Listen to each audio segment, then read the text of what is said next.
close to 600 now. Do any of these people have flood insurance? And how are people going to pay for the damage that's been to North Cove Road? I mean, those homes. Yeah, I mean, it's absolutely heartbreaking to go out and look at the damage that's taking place right now. And we've all been on the road every day, and we're going to stay on the road, offering Vermonters moral support as much as we can and making sure that they're safe. The answer to your question is that not enough have flood insurance, and flood insurance has limited caps in terms of reimbursement. They tend to cap lakefront homes around $200,000 for maximum damage and a lower number for personal property. So only about 18 to 19% of homes on average near the lake have flood insurance, and the flood insurance that we have those that have flood insurance, it doesn't always cover all the damage. So obviously we're going to do everything we can to work with the 600 Vermonters that have their homes underwater, but our first concern is to keep them safe, to get them out of their houses in situations where they need to be, where it's safer not to be there. And as I've said before, the biggest loss of life, and we should all be grateful that we haven't lost any life in this flood, comes from vehicles. So I just remind Vermonters once again, if you hit an area of road that appears to have high water, do not venture into it. Use your good Vermont common sense so that we can keep Vermonters safe. We have time for one more.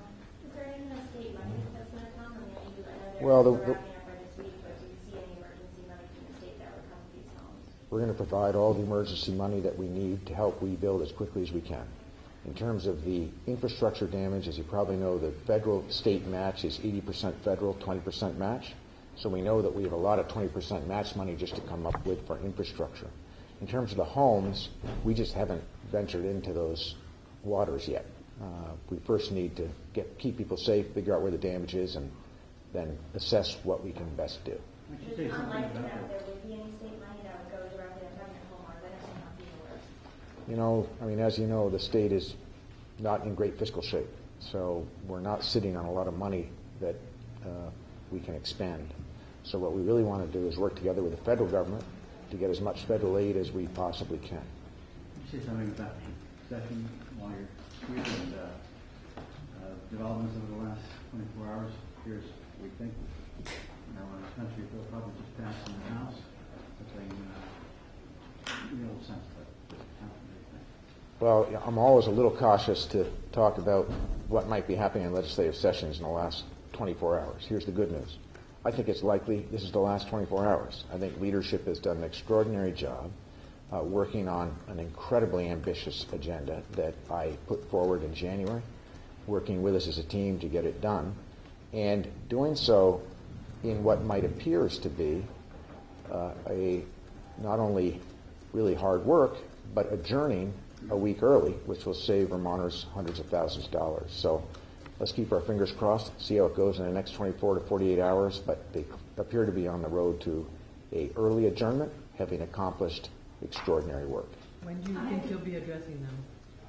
Boy, are you in the pool? I'm not, so this won't affect me in that way. I can't comment because I'm in the pool. No, I'm not really. I don't gamble, but I don't want to handicap it because, as you know, having been president of the Senate, you do have magical ways of making someone wrong on adjournment projections if you wish to. Thank you.